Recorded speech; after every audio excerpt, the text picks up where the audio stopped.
So let's first make the base. What will be the base of the whole bracelet? This piece will be actually what is considered antique, not ancient copper. And I thought initially to do a whole dissertation about this during this tutorial, but then I thought better, and considering I already have an article about the copper patina, I think I'm going to do a type of not really tutorial, but just talk about it. So let's get on with the piece. As you can see, I'm using first, after making sure that I didn't trap any kind of air bubbles, I'm using first the large sponge, Donna Kato texturing sponge, then the smallest one, and then I'm simply rolling the blank along the working tile, because that will create a very nice and perfectly smooth edge on my cuff. After which I am shaving whatever extra clay there is there, and that will be the base for my textured band. It is nothing special that I'm trying to imitate here. This type of bracelets are fairly common throughout Europe, and even in other ancient cultures.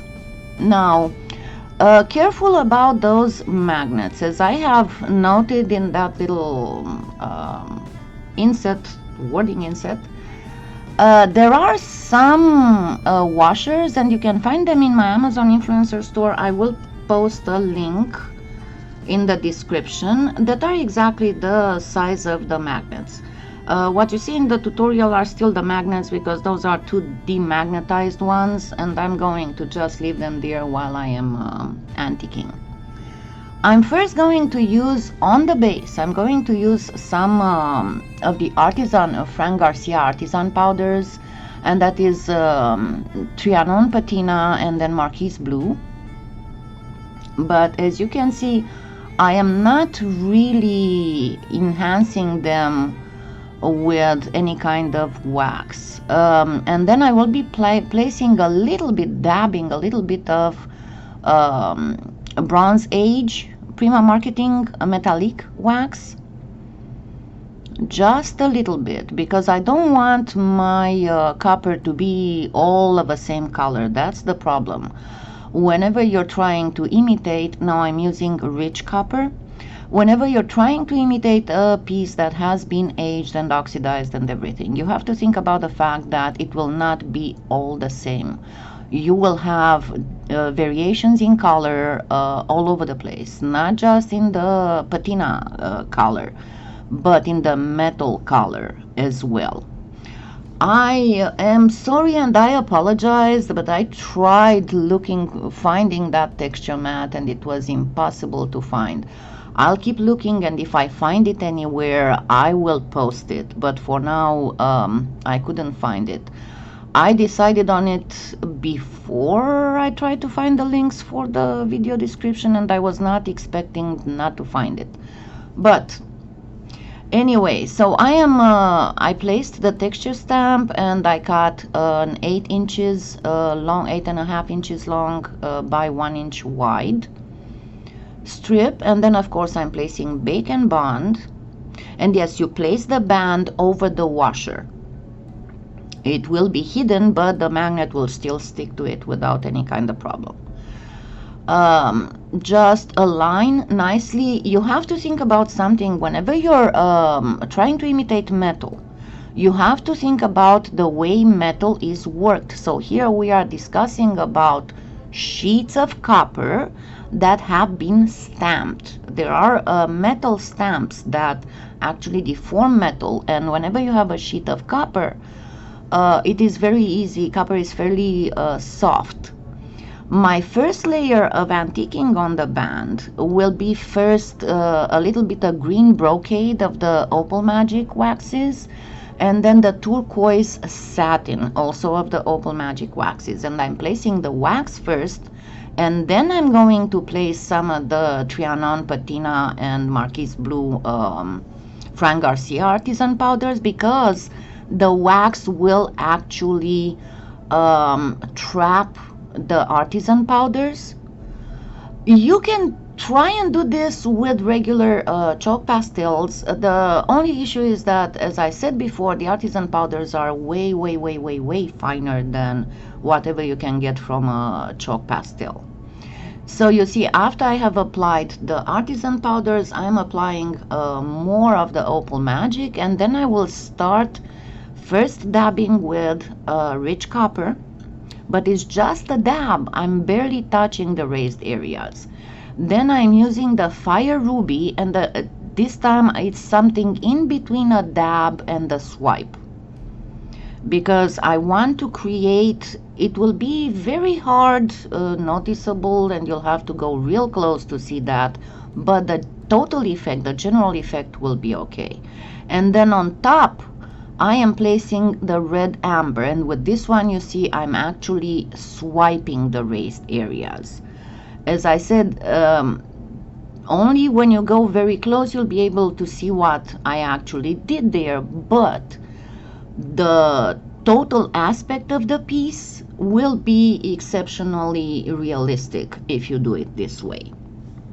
Once it's all nice and baked, and yes, you can bake the waxes, and I recommend you do it, even if you will have to rub another layer, you know, just another coat of wax, because one thing I can tell you, the wax that has been baked in doesn't buff as shiny as the wax that is not baked in.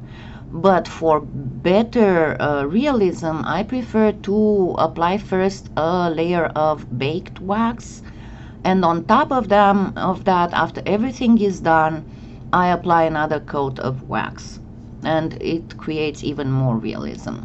Now for this piece, just put the magnets that are going to be in the clasp where they will be, and then when you place your clasp, you will actually lift the magnets. See how I'm pressing them into the clay, and now I know exactly how large the distance has to be between them. And I'm going to cut an oval, because the way that I'm going to make this bracelet will be to be able to wear it, it's almost like an armlet at this width as is, but to be also able to wear it with that medallion becoming like a focal. So I'm first going to cut a fairly wide oval, and then I'm going to take, that was on the thickest setting, and then the second sheet is also on the thickest setting, and I'm taking a Darice embossing folder. You can use anything that would have, again, something that would resemble a stamped metal. So you want something that's got very clear cut lines.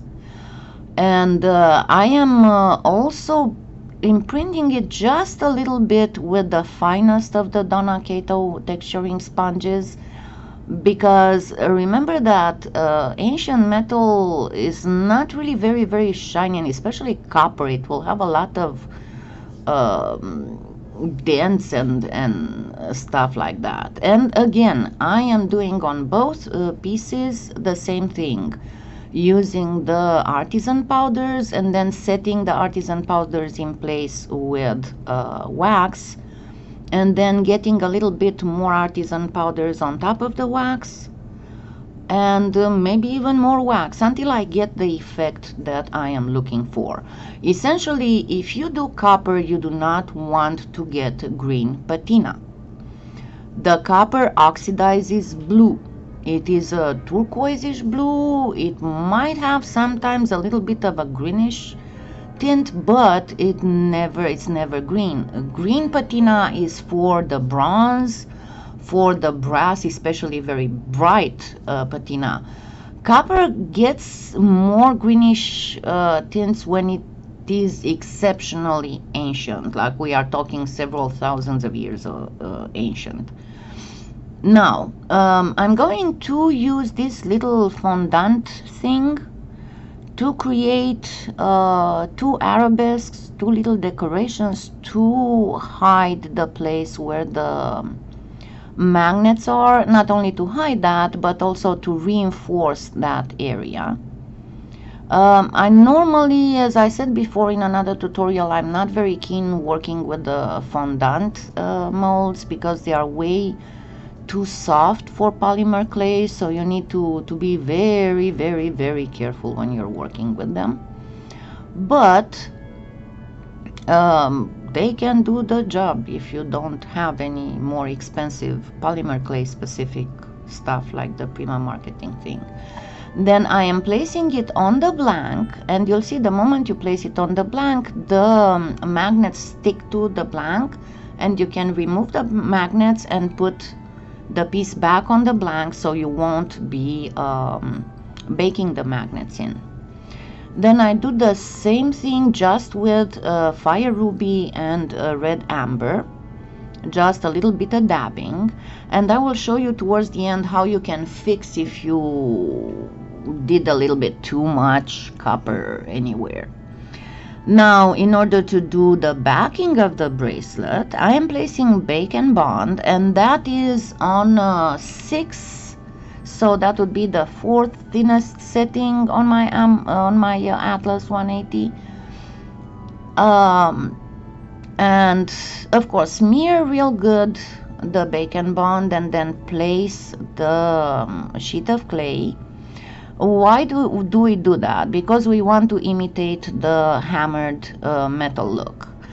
Now, remember I showed you how to do that before. We're using different sizes of ball styluses, and I'll put links in my former videos, both in the description and in the cards. But I always suggest you use a raspberry bead that you can make for yourself, especially when it comes to the back of the inside of the bracelets. And why is that? Because if you do it separately and then you place the sheet on the back, you're going to do a lot of deformation of those so-called hammer strokes.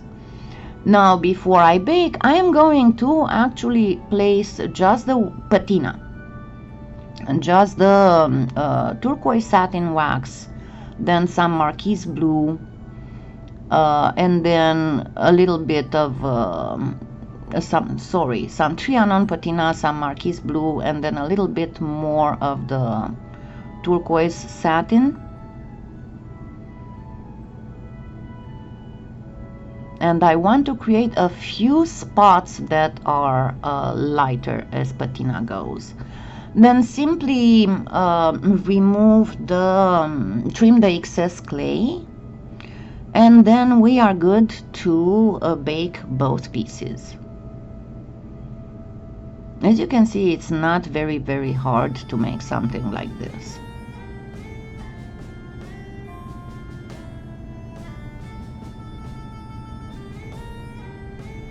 Now, first let's glue the magnets in, and I'm using the 2-part epoxy Loctite because it takes about 8 minutes for it to cure.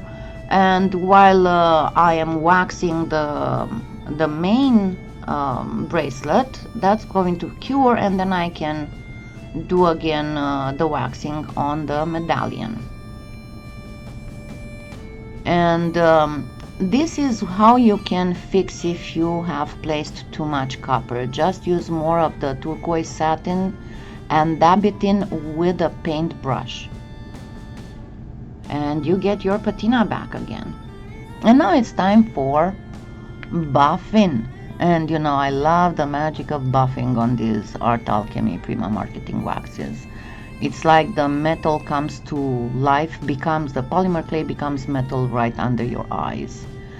And I'm going to change the angle here in a bit because I did this when it was dark outside. so I wasn't getting the best light, but this is pretty much how it looks. And as soon as the daybreak came, I was actually able to tape a little bit in daylight, so you can see exactly how it looks in daylight as well. But yeah, pretty much make sure that you buff both pieces, and I will show you how you can actually wear this both as just a plain cuff and also with this focal medallion. But just buff your piece with a soft cotton until it gets the shine, and there we go. Looks like copper, doesn't it? Now let's see, you can wear it simply like this with the focal, or you can turn it around and wear it just like a cuff. Awesome, isn't it? Happy claying!